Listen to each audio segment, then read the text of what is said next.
एक बार की बात है, किसी जंगल में एक तपस्वी साधु कुटिया बनाकर रहते थे।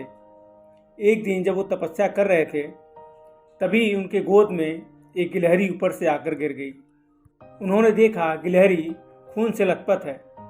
ऊपर की तरफ देखा तो देखा एक बाज उसको लेकर जा रहा था, जिसके मुंह से वो छूट कर उनके गोद में गिर गई। उनको यह देखकर बड़ी दया आई। वो बहुत ही तपस्वी थे, उन्होंने कई सारे मंत्र सिद्ध किए हुए थे। उस गिलहरी को देखकर उनको बड़ी दया आई। उनको तभी याद आया कि उनकी पत्नी हमेशा परेशान रहती है, क्योंकि उनको कोई बच्चा नहीं था। और वो तपस्वी थे, उनको पता था कि उनकी पत्नी को कोई भी बच्चा नहीं होगा, क्योंकि उनके भाग्य में कोई बच्चा लिखा ही नहीं था।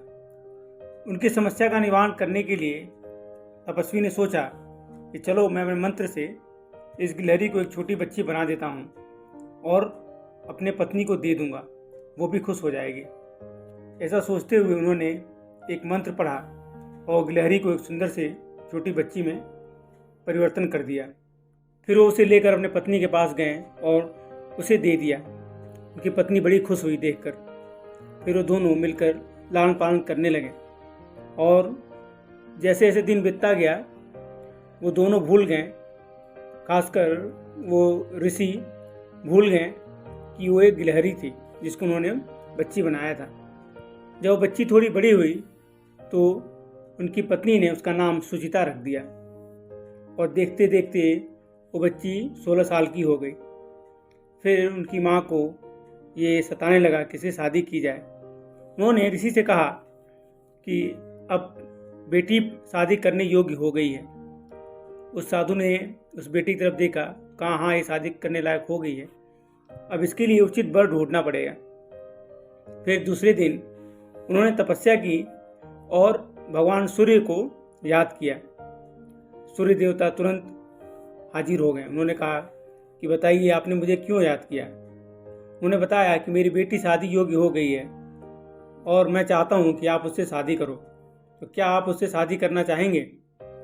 सूर्य देवता ने कहा कि मैं तो राजी हूँ, मैं आपका ये वचन कभी भी अस्वीकार नहीं कर सकता हूँ, लेकिन एक बार आप उससे भी पूछ लीजिए कि क्या वो मुझसे शादी करना चाहती है।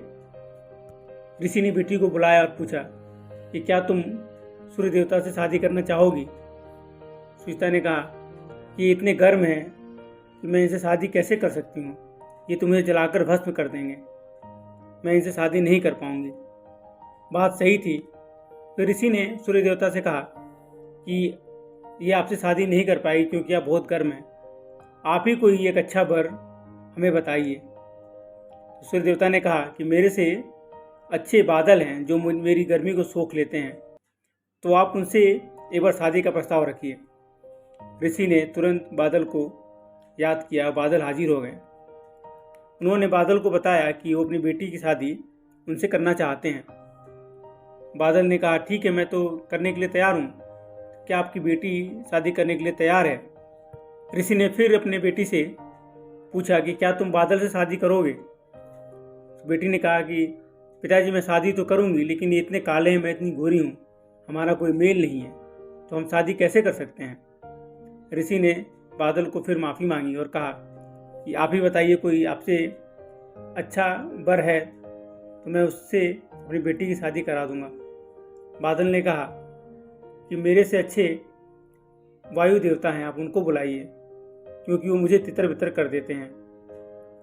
ऋषि ने तुरंत वायु देवता को याद किया और वायु देवता हाजिर हो गए। फिर ऋषि ने शादी का प्रस्ताव रखा और अपनी बेटी से पूछा कि क्या तुम वायु देवता से शादी करोगे।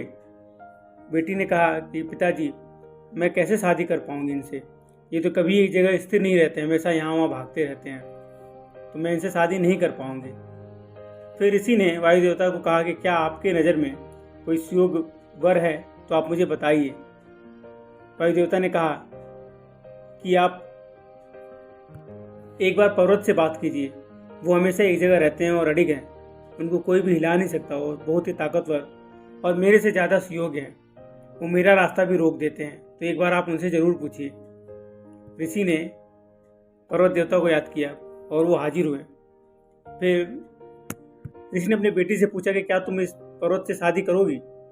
बेटी ने कहा कि पिताजी ये इतने पत्थर हैं तो इनका दिल भी बहुत पत्थर होगा, मैं इनसे शादी नहीं कर पाऊंगी, आप मेरे लिए कोई अच्छा वर ढूंढिए।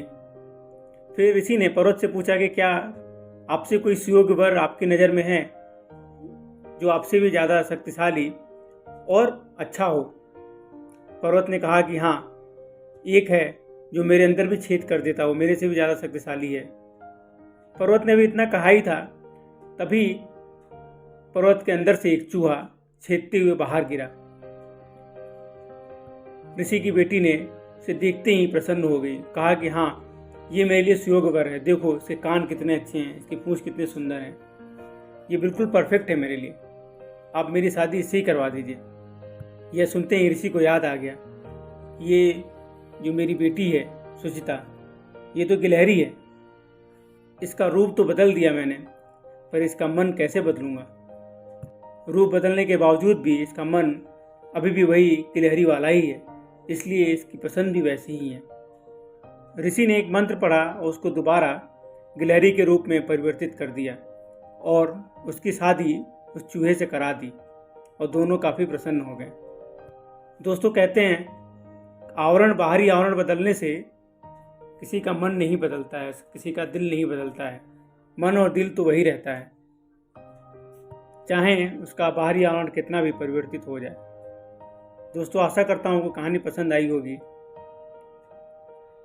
ऐसे ही और भी शिक्षाप्रद कहानियों के लिए इस चैनल को सब्सक्राइब कीजिएगा और अगर वीडियो पसंद आए तो लाइक कीजिएगा, दोस्तों के साथ शेयर कीजिएगा। मिलता हूँ अगले वीडियो में, तब तक के लिए राधे राधे।